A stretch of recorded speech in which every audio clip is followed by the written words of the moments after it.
रात के 2 बजे थे। मौसम में अजीब सी चुप्पी थी। नीरा अपने कमरे में बैठी थी। अचानक उसे लगा जैसे किसी ने उसके कान में कुछ कहा। उसने झटके से इधर उधर देखा। कोई नहीं था। उसका कमरा हमेशा से उसे सुरक्षित लगता था, लेकिन आज नहीं। वो उठी और खिड़की बंद करने लगी। तभी उसे शीशे में किसी के गुजरने का अक्स दिखा। उसने तेज़ी से पलट कर देखा। कमरा खाली था। उसका दिल बुरी तरह धड़क रहा था। उसने सोचा शायद नींद का धोखा होगा। तभी उसे अलमारी के दरवाजे से किसी के खुरचने की आवाज़ आई, जैसे कोई अपने नाखूनों को रगड़ रहा हो। आवाज़ धीमी थी, लेकिन डरावनी। इतनी डरावनी कि नीरा का गला सूख गया। वो डर से कांपने लगी, लेकिन उसने हिम्मत दिखाई और कमरे की अलमारी की तरफ बढ़ी। उसने डरते हुए अलमारी को खोला।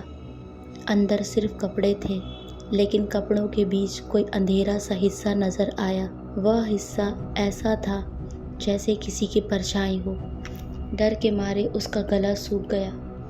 उसने तुरंत अलमारी का दरवाज़ा बंद कर दिया और अपने बिस्तर पर आकर वापस बैठ गई। अचानक लाइट चली गई। पूरा कमरा अंधेरे में डूब गया। अब उसे किसी के सांस लेने की आवाज़ आने लगी, धीरे धीरे, ठंडी और गहरी। उसकी रगों में खून जमने लगा।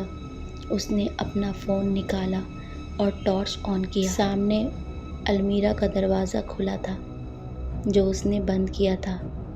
उसने कांपती उंगलियों से टॉर्च उस तरफ घुमाई। अंदर वही परछाई थी, लेकिन अब उसमें 2 लाल आंखें चमक रही थी। नीरा का पूरा शरीर सुन्न पड़ गया। उसकी आंखों के सामने वो परछाई धीरे धीरे बाहर निकलने लगी। ये मंजर इतना भयावह था कि नीरा की चीख निकलने वाली थी, पर उसकी आवाज़ उसके गले में अटक के रह गई। उसका चेहरा इंसानी था, लेकिन पूरा सड़ चुका था। त्वचा के मांस चेहरे से झूल रहे थे और आंखों में गहरा लाल सूनापन था। वो धीरे धीरे उसकी ओर बढ़ी। नीरा हिल भी नहीं पा रही थी। उसके कानों में किसी औरत की घुटी हुई चीखों की आवाज़ गूंजने लगी। वो परछाई उसके इतना पास आ गई कि नीरा हिल भी नहीं पा रही थी। उसके कानों में किसी औरत की घुटी हुई चीखों की आवाज़ गूंजने लगी। वो परछाई उसके इतने पास आ गई कि उसकी सांसों की बदबू नीरा को आने लगी। उसने फुसफुसाते हुए नीरा के कानों में कहा, तू मेरे कमरे में क्यों सोती है? ये मेरा कमरा है। तू भी यहीं रहा हमेशा के लिए मेरे साथ। चल, मैं तुझे लेने आई हूँ। अगली सुबह नीरा की माँ उसके कमरे में आई तो उसने देखा कि बिस्तर पर नीरा नहीं थी। उसका फ़ोन ज़मीन पर पड़ा था। अलमीरा का दरवाज़ा खुला था।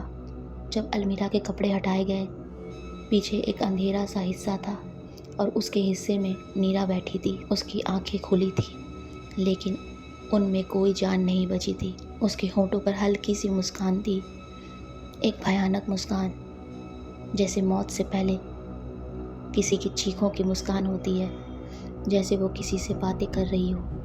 कहते हैं उस कमरे में कोई और भी रहता था, कोई ऐसा जो नहीं चाहता था कि कोई और वहाँ चैन से रहे। नीरा और उसका परिवार 2 महीने पहले ही इस नए घर में शिफ्ट हुए थे। पिछले मकान मालिक ने इस घर को बस 1 साल के अंदर ही दोबारा बेच दिया था और नीरा के परिवार ने इस घर को सस्ते दामों में ये सोचकर खरीद लिया कि शायद मकान मालिक की कोई मजबूरी रही होगी। लेकिन उन्हें नहीं पता था कि इस घर की ये दूषित आत्मा उनकी बेटी नीरा को अपने साथ ले जाएगी। लगभग 20 साल पहले ये घर रमेश बाबू नाम के एक आदमी का था। वो अपनी पत्नी और 12 साल की बेटी नेहा के साथ इसी घर में रहते थे। एक रात रमेश और उसकी पत्नी शादी में गए हुए थे। नेहा घर पर अकेली थी। उस रात अचानक घर में शॉर्ट सर्किट से आग लग गई। पड़ोसियों ने आग बुझा दी, लेकिन तब तक बहुत देर हो चुकी थी। नेहा अपने कमरे से बाहर ही नहीं निकल पाई। उसकी मौत उसी कमरे में जलने से हो गई। उस दिन के बाद रमेश और उसकी पत्नी कभी इस घर में वापस नहीं आए। कुछ महीनों बाद ये घर बेच दिया गया, लेकिन जो भी इस घर में रहने आया उसने एक ही बात कही, रात के 2 बजे ऊपर वाले कमरे से किसी लड़की की चलने की आवाज़ आती है। कभी अलमीरा अपने आप खुल जाती है, कभी खिड़की बिना हवा के हिलने लगती है और कभी ऐसा महसूस होता है जैसे कोई चुपचाप कमरे के कोने में खड़ा दिख रहा हो। इसी वजह से लोगों ने उस घर को भूतिया घर कहना शुरू कर दिया। सालों बाद मीरा के माँ बाप ने ये घर बहुत सस्ते दाम में खरीद लिया, क्योंकि उन्हें लगा ये सब सिर्फ एक अफवाह है। लेकिन जिस रात मीरा ने उस कमरे में पहली बार सफ़ेद कपड़ों में एक औरत को देखा, उसके बाद सब कुछ बदल गया। आज भी वो घर वैसे ही वीरान पड़ा है, लेकिन उस कमरे में आज भी नीरा और उस आत्मा की आवाज़ें गूंजती है। क्या कभी आप एक ऐसे घर में शिफ्ट होना चाहेंगे जहाँ एक ऐसी आत्मा का वास हो? कमेंट में ज़रूर बताएं।